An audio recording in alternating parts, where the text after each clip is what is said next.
आज हम देखने जा रहे हैं characteristic of ring. Characteristic of ring में आज का लेक्चर डिवाइड होगा डिफिनीशन विद एग्जांपल्स। पहले हम डिफिनीशन देखेंगे, उसके एग्जांपल्स को देखेंगे, समझेंगे कैरेक्टरिस्टिक ऑफ रिंग क्या होता है। उसके बाद देखेंगे कैरेक्टरिस्टिक रिंग विद यूनिटी, ऐसा रिंग जिसमें यूनिटी है उसमें कैरेक्टरिस्टिक की बात हम कैसे कर सकते हैं, उससे रिलेटेड थ्योरम पढ़ेंगे। उसके बाद characteristic of an integral domain, integral domain में हम पढ़ेंगे कि उसकी कैरेक्टरिस्टिक क्या हो सकती है। और लास्ट में हम देखेंगे कि पॉलिनोमियल इक्वेशंस जो हैं रिंग विथ यूनिटी और विद जीरो डिवाइजर्स और विदाउट जीरो डिवाइजर्स जो है, ऐसे रिंग्स यानी कि इंटीग्रल डोमेन या इंटीग्रल डोमेन जो नहीं है वहां पर पॉलिनोमियल इक्वेशंस के सॉल्यूशंस में क्या इफेक्ट आएगा, तो ये चीजें देखेंगे, ये बाद में आएगा। पहले ये तीन चीजों पे आते हैं। सबसे पहले आते हैं characteristic of a ring. Characteristic of a ring जो है वो एक टर्म दे दिया है कैरेक्टरिस्टिक, लेकिन है क्या वो हम देखते हैं। हम देखते हैं कि कोई रिंग है आर, एडिशन और मल्टीप्लीकेशन में दो बाइनरी ऑपरेशंस है, जिसमें आर प्लस जो है वो अबिलियन ग्रुप है। अबिलियन ग्रुप है तो ग्रुप है तो हर एक एलिमेंट का ऑर्डर की बात हम कर सकते हैं। और हम जानते हैं कि ऑर्डर जो है वो a raise to the power n is equal to e के फॉर्म में आता है। ऐसा least positive integer n such that a raise to the power n is equal to e। तो यहाँ पर एडिशन है तो इसी का फॉर्म हो जाएगा a plus dot dot plus a, और आइडेंटिटी क्या है, जीरो है, तो ये कितना n टाइम्स आएगा, यानी कि na is equal to zero का फॉर्म आएगा। तो लीस्ट पॉजिटिव इंटीजर यहाँ पर ऑर्डर ऑफ एन एलिमेंट क्या होगा कि least positive integer n such that na is equal to zero, सबसे छोटा पॉजिटिव इंटीजर n जो इस चीज को सेटिस्फाई करे वो इसका ऑर्डर हो जाएगा। तो अब क्वेश्चन अराइज होता है कि यहाँ पर क्या कोई ऐसा n मिलेगा, n least positive integer n, least positive integer n, ऐसा कोई लिस्ट पॉजिटिव इंटीजर n मिलेगा such that n a is equal to zero for all a belongs to r। सिर्फ a के लिए ना, हर एक a के लिए ट्रू हो, ऐसा पॉजिटिव इंटीजर n मिलेगा। मिल भी सकता, नहीं भी मिल सकता। यदि मिल जाए, ऐसा लिस्ट पॉजिटिव इंटीजर n मिल जाए such that n is equal to zero for all a belongs to r, तो हम इस n को r का कैरेक्टरिस्टिक बोलते हैं। और यदि नहीं मिलेगा तो हम बोलते हैं उसका कैरेक्टरिस्टिक जीरो है। तो क्योंकि zero into A is equal to zero तो होगा ही सबका, ठीक है। यदि नहीं मिल रहा है positive integer n such that n is equal to zero for all a, तब हम उसका कैरेक्टरिस्टिक को जीरो बोलते हैं, और नहीं तो उसका कैरेक्टरिस्टिक को n बोलते हैं। डिफाइन करते हैं अब हम इसे, सिंपल है। Let r be a ring if there exists a positive integer n such that n of a is equal to 0 for all a belongs to R, then we say that R has characteristic n, or n is the characteristic of R. We say that n is the characteristic of R. ये हम लिख सकते हैं, दोनों में से कुछ भी लिखे। We say that n is the, या we say that characteristic of n, characteristics of R is n, वही लिखे हुए थे ना पहले। We say that characteristic of R is n, ठीक है। अब ये n एग्जिस्ट भी कर सकता, नहीं भी कर सकता। If no such positive integer n exists, then we say that R has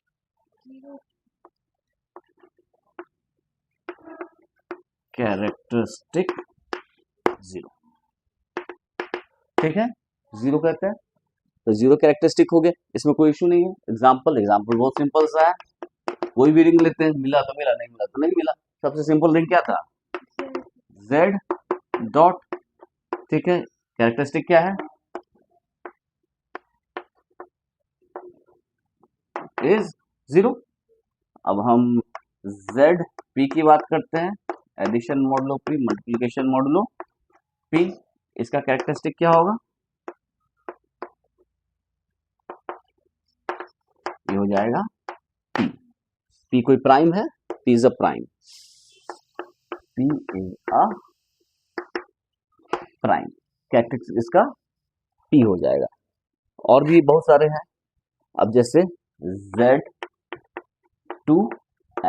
z2x, इसमें कितने एलिमेंट्स हैं, ये है polynomial whose coefficients are from z2, इसको हम zp भी लिख देते हैं, छोड़ो p ही मान लेते हैं, zpx, ये पॉलिनोमियल्स का है, पॉलिनोमियल रिंग बोलते हैं इसको, क्या बोलते हैं, पॉलिनोमियल रिंग, जिसमें कोएफिशिएंट्स कहां से बिलोंग कर रहे हैं, zp से, हम इसे बोलते हैं पॉलिनोमियल रिंग। यदि R कोई रिंग है, R कोई रिंग है, तो Rx यानी कि पॉलिनोमियल उस कोएफिशिएंट्स आर फ्रॉम R, इसका जो सेट है इसको हम Rx से रिप्रेजेंट करते हैं। ये क्या हो गया, it is set of polynomial in X whose coefficients are from R, जो भी रिंग है R, यदि ये रिंग है, R रिंग है, तो Rx भी एक रिंग होगा, ये हम प्रूफ कर सकते हैं आसानी से, ठीक है। Addition of polynomial, multiplication of polynomial, दो इक्वेशन हमारे पास अवेलेबल है, और उसके रिस्पेक्ट में हम बहुत आसानी से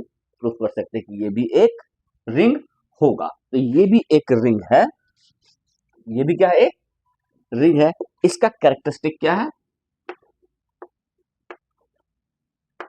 कैरेक्टरिस्टिक इसका पी है, जेड पी, तो इसका कैरेक्टरिस्टिक क्या है, पी है। तो ये एग्जांपल में क्या खास बात देखने वाली बात है, खास बात देखने वाली ये है कि ये क्या है, इनफाइनाइट ग्रुप था, इनफाइनाइट रिंग था, इनफाइनाइट रिंग है, इसका कैरेक्टरिस्टिक क्या है, 0। ये भी इनफाइनाइट रिंग है, क्योंकि x के ऊपर कितने पॉलिनोमियल्स बोल सकते हैं, इनफाइनाइटली मेनी, इनफाइनाइटली मेनी, भले उसके कोएफिशिएंट z से बिलोंग करे, लेकिन ऐसे कैसे पॉलिनोमियल बोल सकते हैं, इनफाइनाइटली मेनी बन सकते हैं। तो ये भी कैसा रिंग है, इनफाइनाइट रिंग है, लेकिन इसका कैरेक्टरिस्टिक क्या है, फाइनाइट है। तो ऐसा नहीं है कि कैरेक्टरिस्टिक ऑफ रिंग जो है इनफाइनाइट का इनफाइनाइट ही होगा, मतलब 0 होगा, या तो कैरेक्टरिस्टिक 0 हो गया, फिर कोई पॉजिटिव इंटीजर होगा, नंबर, यहाँ तो वही तो दिख रहा है, कैरेक्टरिस्टिक n, कैरेक्टरिस्टिक क्या हो गया, एक इंटीजर, या तो वो कोई पॉजिटिव इंटीजर हो गया या फिर 0 हो गया, जैसे हमने ऑर्डर को डिफाइन किया था ना, उसके बाद कैरेक्टरिस्टिक हो गया। तो रिंग में हमने एक कैरेक्टरिस्टिक डिफाइन किया, ऑर्डर ऑफ रिंग तो हो गया number of elements in a ring, like characteristic क्या हो गया, ऐसा least positive integer such that n is equal to 0, यदि एग्जिस्ट कर रहा है n, यदि नहीं कर रहा है तो कैरेक्टरिस्टिक 0, ऐसा n पॉजिटिव इंटीजर नहीं मिल रहा है such that n is equal to 0 for all a belongs to R, तब हम बोलेंगे उसका कैरेक्टरिस्टिक क्या हो गया, 0 हो गया, ठीक है। तो यदि रिंग हमारा फाइनाइट है तो वहां पर कैरेक्टरिस्टिक फाइनाइट आना ही आना है, ठीक है। क्यों आना है, हाँ, तो कैरेक्टरिस्टिक फाइनाइट क्यों आना है, रीजन होना चाहिए ना। हाँ, हमने पढ़ा था कि a raise to the power n is equal to e, हाँ ऐसे पढ़ा, a raise to the power order of g is equal to e, ये पढ़ा है फॉर ऑल a। यदि हमारा रिंग जो है R, ये पॉजिटिव और इसके रिस्पेक्ट में, R पॉजिटिव के रिस्पेक्ट में तो ग्रुप बना रहा है, जब ग्रुप बना रहा है तो order of G, order of R into A, इसका काउंटर क्या, इसको ये तो कैसा फॉर्म है, मल्टीप्लिकेशन वाला फॉर्म है, इसको एडिशन का फॉर्म लिखेंगे तो क्या होगा, G इंटू ए बराबर 0, ये आना चाहिए। तो ऐसा तो यदि ग्रुप फाइनाइट है तो order of G into A equal to A for all A belongs to G होगा, हाँ या नहीं। यदि रिंग फाइनाइट है तो ग्रुप है, ग्रुप फाइनाइट है तो order of R into A is equal to 0 for all A belongs to R, हाँ या नहीं। यदि रिंग फाइनाइट है तो ट्रू है, तो ऐसा तो मिलना ही मिलना है, एक तो मिल ही रहा है ना, इसे छोटा मिल जाए तो और अच्छी बात, लेकिन मिलना तो कंफर्म है। तो फाइनाइट रिंग का कैरेक्टरिस्टिक फाइनाइट होगा, फाइनाइट रिंग का कैरेक्टरिस्टिक फाइनाइट होगा, इनफाइनाइट रिंग का कैरेक्टरिस्टिक जीरो भी हो सकता है और कोई फाइनाइट नंबर भी हो सकता है। ये एग्जांपल है, इनफाइनाइट रिंग है, इसका कैरेक्टरिस्टिक जीरो है, ये भी इनफाइनाइट रिंग है लेकिन इसका कैरेक्टरिस्टिक फाइनाइट है। क्लियर है? तो हमने देख लिया डिफिनीशन विथ एग्जांपल्स। क्लियर है? अब हम आते हैं नेक्स्ट सेक्शन के ऊपर, characteristic of a ring with unity. अब यदि रिंग में यूनिटी है तो हमें इसका कैरेक्टरिस्टिक खोजना बहुत आसान है। कहने का सेंस यही है, यदि रिंग में यूनिटी है तो उसका कैरेक्टरिस्टिक खोजना बहुत ही आसान है। कैसे आसान है? इस थ्योरम के हेल्प से। ये थ्योरम क्या कहता है कि let R be a ring with unity. R यदि रिंग विथ यूनिटी है एंड वन जो यूनिटी जो है उसका ऑर्डर, वन तो एलिमेंट है आर का, तो एडिशन के रिस्पेक्ट में उसका ऑर्डर की बात हम कर सकते हैं। जीरो का ऑर्डर तो वन होगा लेकिन वन का ऑर्डर क्या होगा तो वो तो डिपेंड करेगा।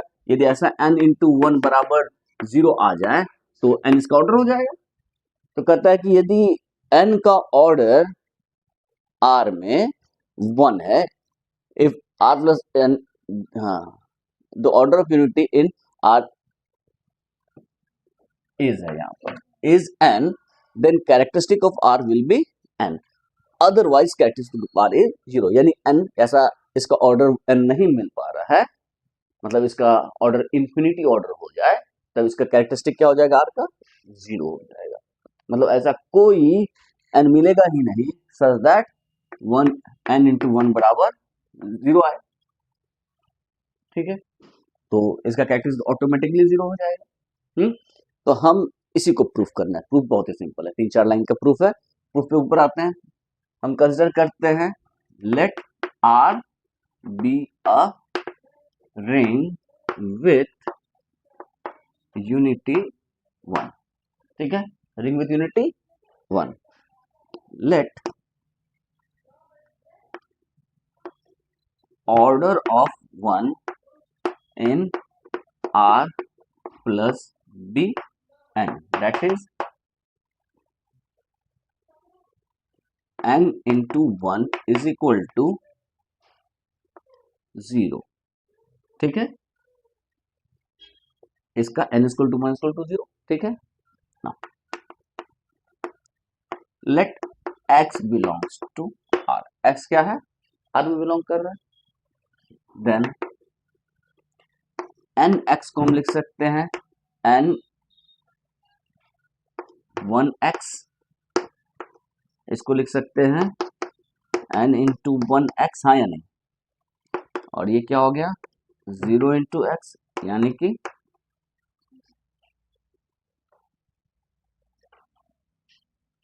that is nx is equal to 0 for all x belongs to R, implies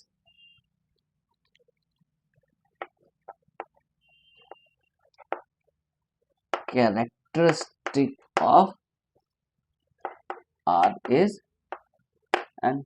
simple है कि नहीं? अब n से छोटा ऐसा कोई मिलेगा नहीं, n से छोटा ऐसा मिलेगा नहीं। क्यों? क्योंकि n वन के लिए नहीं छोटा मिल रहा है, तो n से छोटा तो नहीं होगा। इसका ऑर्डर क्या है, n है ना, n है तो इसका ऑर्डर n है, तो मतलब n से छोटा कोई p नहीं मिलेगा कि p इंटू वन बराबर जीरो हो। और तो और यहाँ पर हमने शो कर दिया यदि x जो है कोई भी एलिमेंट हो तो nx बराबर जीरो तो हो ही रहा है। तो हमें सोना था n is the least positive integer such that nx is equal to zero for all x belongs to r। ये अपने आप प्रूफ हो गया। यहाँ पर नहीं समझ में आ रहा है? हमें क्या चाहिए, least positive integer n, least positive integer n such that nx is equal to zero for all x, हर एक x के लिए ना, किसी भी x, एक x के लिए यदि इससे छोटा n मिल जाए उससे फर्क नहीं पड़ता, हर एक x के लिए ये सबसे छोटा होना चाहिए, ये n हर एक x के लिए सबसे छोटा होना चाहिए। तो ऑर्डर ऑफ वन हमने n माना है, तो n into one equal to zero, तो या तो इसका कैरेक्टरिस्टिक n होगा या n से बड़ा होगा, छोटा तो नहीं हो सकता। अब देखते हैं कि nx बराबर जीरो for all x belongs to r, यानी कि इसका कैरेक्टरिस्टिक n ही होगा, दूसरा हो ही नहीं सकता। ठीक है, n इक्वल टू जीरो, तो हम यहाँ पर एक चीज इंक्लूड कर सकते हैं। So characteristic of r must be greater than equal to n, हाँ या नहीं? ठीक है, implies characteristic of R is equal to n। Clear है? तो हमने ये प्रूफ कर दिया कि characteristic of R is equal to n हो गया। हाँ, if order of 1, if no such n, no positive integer n, no positive integer, no such positive integer n exists such that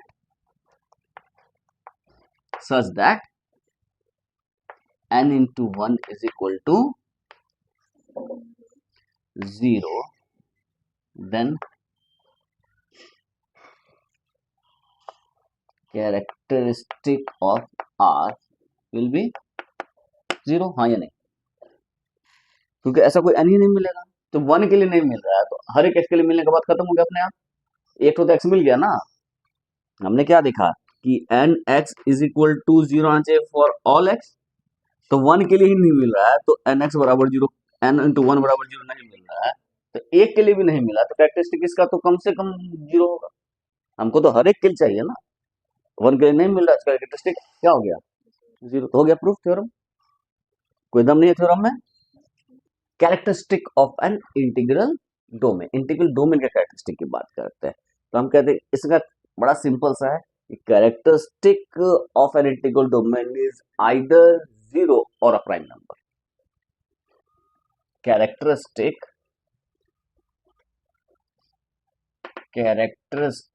of an integral domain is either 0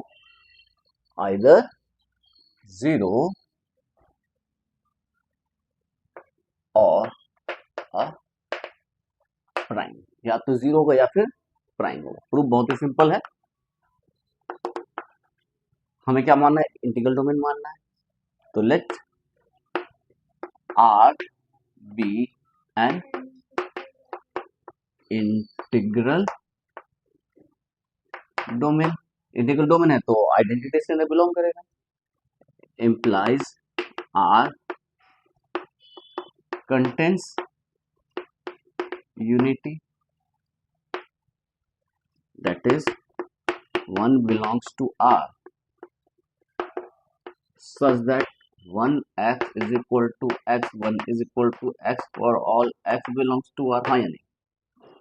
unity element का definition तो 1 मिलेगा, क्योंकि integral domain में हमने define ही किया है ring, commutative ring with unity which has no zero divisors. अब जीरो डिवाइजर्स भी नहीं है तो ध्यान में रखना है, उसी का यूज होने जा रहा है। तो 1 इसमें अंदर बिलोंग कर रहा है। अब जब 1 बिलोंग कर रहा है तो characteristic of integral domain R will be the order of 1 in R, will be the order of 1। यही ना हो गया अभी जब हम पढ़ा। सो characteristic of R is equal to order of 1 if exists order of 1 in R plus if exists or characteristic of R is equal to 0। दोनों में से कोई एक होगा। Let order of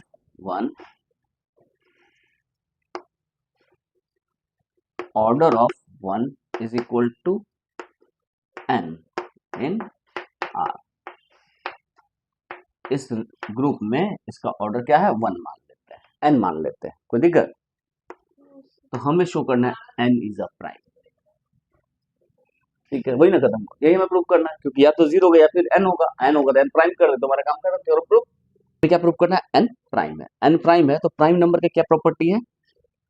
n prime है तो यदि हम n को फैक्टराइज करते हैं ab में, n को हम फैक्टराइज करते हैं ab में, इसका एक फैक्टराइजेशन मान लेते हैं, तो या तो a बराबर n हो जाए या b बराबर n हो जाए, तो अपने आप प्राइम हो गया। प्राइम की प्रॉपर्टी हुआ।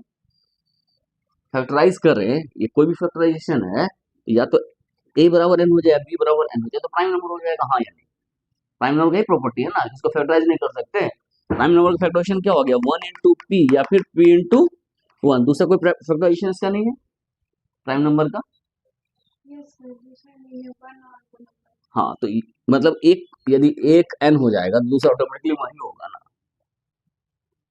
तो यदि n equal to a b माने तो इसमें या तो ए एन होगा या फिर बी एन होगा, इसका मतलब एन प्राइम नंबर है, तो हमें यही शो करना है। तो हम क्या मान लेते हैं, let let n is equal to a b, n is equal to a is equal to b माने हमको दिखाना है कि ए और बी में से कोई एक एन के इक्वल होगा। तो हम यहाँ पर दिए हुए order of one is equal to n लिखते हैं, since order of n is equal to 1 implies n into 1 is equal to 0। और इसको हम क्या लिख सकते हैं, n को a b 1 is equal to 0, इसको लिख सकते हैं a इंटू 1 और b इंटू 1 बराबर 0, हाँ या नहीं? लिख सकते हैं a into 1 b into 1 is equal to 0। अब ये क्या होगा, this implies a into 1 is equal to 0 और b into 1 is equal to 0। क्यों? Since R has no zero divisors। Zero divisors क्या होता है, without zero divisors a b is equal to 0 implies either a is equal to 0 और b is equal to 0। ये ring without zero divisors का definition हमने देखा था। तो a, तो ये दोनों जीरो होते, या तो a into 1 is equal to 0 होगा या b into 1 is equal to 0 होगा। दिस implies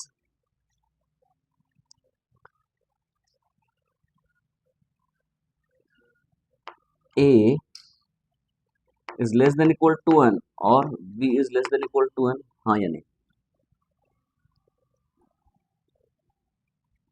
और इसको ऐसे समझो ना, यहाँ देखो n is equal to a भी दिया हुआ है, तो a तो लेस देन n है,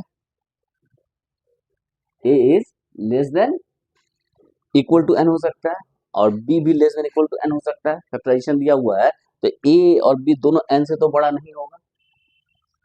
ठीक है, अब लिख सकते हैं सिंस, इसको 1 मान लेते हैं, since 1 implies a is less than equal to n and b is less than equal to, और b is less than and यहाँ पर तो and लगेगा क्योंकि दोनों इससे छोटा है n से। फैक्टराइजेशन है n equal to a b, तो a को भी n से छोटा होना पड़ेगा और b को भी n से छोटा होना पड़ेगा, दूसरा कोई ऑप्शन नहीं है। और इसको हम मान लेते हैं 2 से, एंड फ्रॉम 2 वी हैव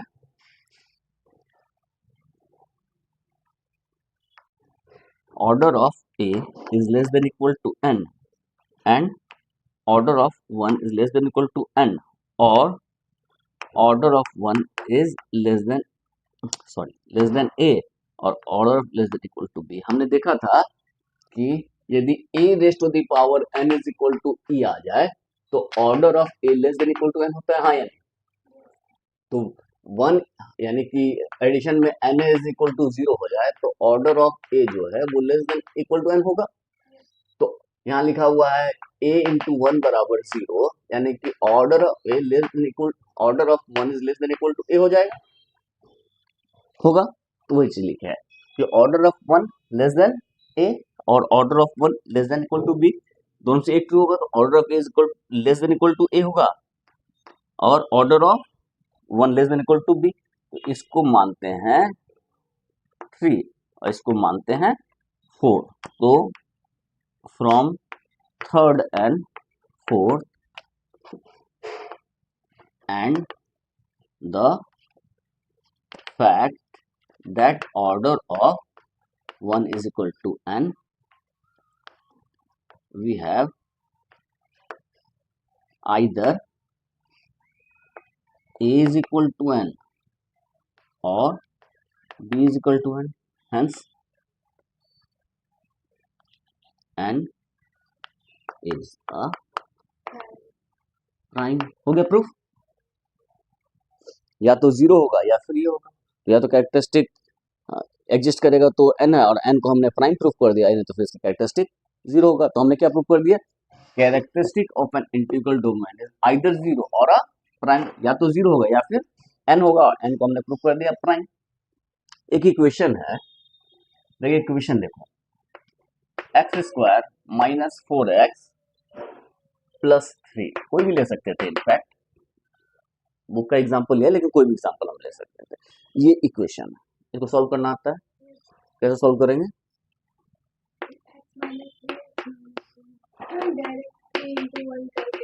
क्या बात है, बचपन में पढ़े हुए हो, कोई बात नहीं। X is equal to zero, ये हुआ ना जी, तो क्या हो गया, x minus one x minus three is equal to zero. तो हम चाहते हैं इसके सॉल्यूशंस को फाइंड आउट करना। क्या चाहते हैं, इसके सॉल्यूशंस को फाइंड आउट करना। क्लियर है, कैसे निकालते थे?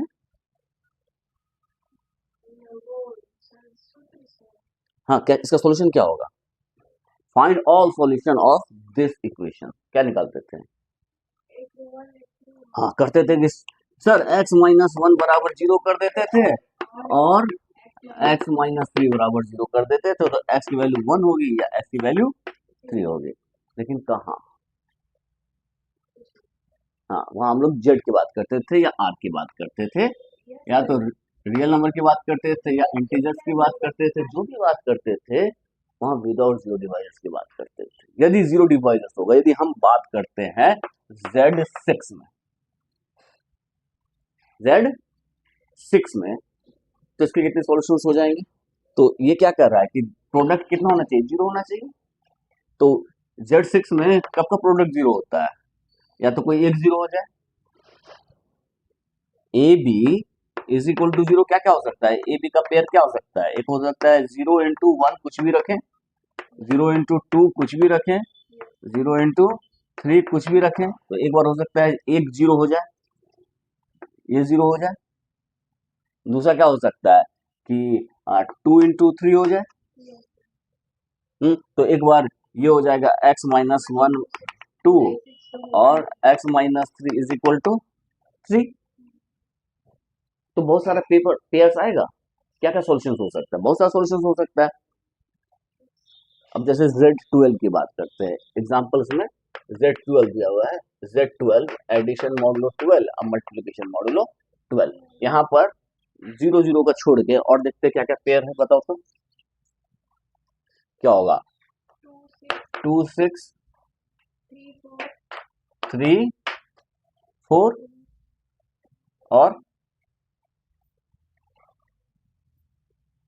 और भी होगा ना जी, सिर्फ 2 6 3 4 ही तो नहीं होगा, और भी होगा, और जीरो वाला भी रखते हैं, 3 4 4 6 4 6 6 8, इतना पेयर है, जीरो वाला तो एक है ही। हम्म 8 या 24, हाँ 3 8 भी ले सकते हैं, ये भी हो गया 3 4 3 8, ये सारा है। तो अब जो है हमने क्या कहा कि इसमें से कोई एक भी जीरो हो गया तो जीरो हो जाएगा, कोई एक भी जीरो हो जाए तो जीरो हो जाएगा, वो तो रहा ही। तो वन और थ्री तो ऑप्शन है ही, सॉल्यूशन वन और थ्री तो ऑप्शन है ही। इसके बाद यदि एक्स माइनस वन, यदि एक्स माइनस वन यदि टू हो जाए तो एक्स की वैल्यू क्या हो जाएगी, थ्री। यदि एक्स माइनस थ्री सिक्स हो जाए तो एक्स की वैल्यू क्या हो जाएगी, नाइन, यानी कि वन, नाइन नाइन ही रहेगा, वन क्यों रहेगा, नाइन होगा, नाइन होगा ना जी। तो नाइन इसका सॉल्यूशन होगा, देखो तो नाइन इसका सॉल्यूशन है, nine square minus four into nine plus three, तो क्या हो जाएगा, नाइन स्क्वायर 81 माइनस नौ चौक 36 3, तो 81 क्या हो जाएगा, 12 से डिवाइड करो कितना होगा, 12×6 = 72, 9 हो गया ना, और 12×3 = 36, अब प्लस थ्री, जीरो आ गया। हमारा क्या है, मल्टीप्लिकेशन मॉडुलो एडिशन मॉडुलो, ये दो ऑपरेशन है ना, तो यहाँ जो ऑपरेशन है वो किसे रिप्लेस हो जा रहा है, multiplication modulo 12 and addition modulo 12, यानी कि 9 भी इसका सॉल्यूशन हो गया है कि नहीं, 1 3 9 भी इसका सॉल्यूशन हो गया, डिस्टिंक्ट सॉल्यूशन मिला। तो ऐसे बहुत सारे सोर्सेस मिल जाएंगे, ठीक है। अब बताओ कि ये क्वाड्रेटिक इक्वेशन है और सॉल्यूशन मिल रहा है 2 से ज्यादा, तो समझ में आ रहा है परेशानी कहाँ आती है। तो विदाउट जीरो डिवाइडर्स और विद जीरो डिवाइडर्स में इफेक्ट पड़ेगा, तो हम सॉल्यूशन कहाँ खोज रहे हैं वो मायने रखता है, ठीक है। इसी चीज को मैंने कहा solution of polynomial equation in ring with unity and with zero dividers and without zero dividers. तो सेम इक्वेशन का Z12 में अलग अलग सॉल्यूशंस होगा और इंटीजर्स में अलग अलग सॉल्यूशंस होगा। यदि विदाउट जीरो डिवाइडर्स है तब हम इसके बारे में बहुत कुछ कह सकते हैं, ठीक है। हाँ, लेकिन क्या होगा उसमें एम्बिग्युइटीज आ रही है ना, कुछ कुछ परेशानी आ रही है, हमें बहुत सारी की परेशानी आती है, इसीलिए इंटीग्रल डोमेन का इंपॉर्टेंस है। तो हम लोग इसीलिए इंटीग्रल डोमेन खोजते हैं। हम सॉल्यूशन की बात कहाँ करते हैं, इंटीग्रल डोमेन्स में। हम Z12 ये सब में ऐसे नहीं खोजते हैं। हाँ, कोडिंग थ्योरी वगैरह सब में कहीं कहीं हम कर सकते हैं कुछ कुछ बातों करके, ठीक है। तो ये हमने कंप्लीट किया। अब जो है नेक्स्ट हमारा जो काम है वो है एक्सरसाइज को। तो आप एक्सरसाइज कीजिए, उसके डाउट्स को हम नेक्स्ट क्लास में कवर करेंगे, ठीक है।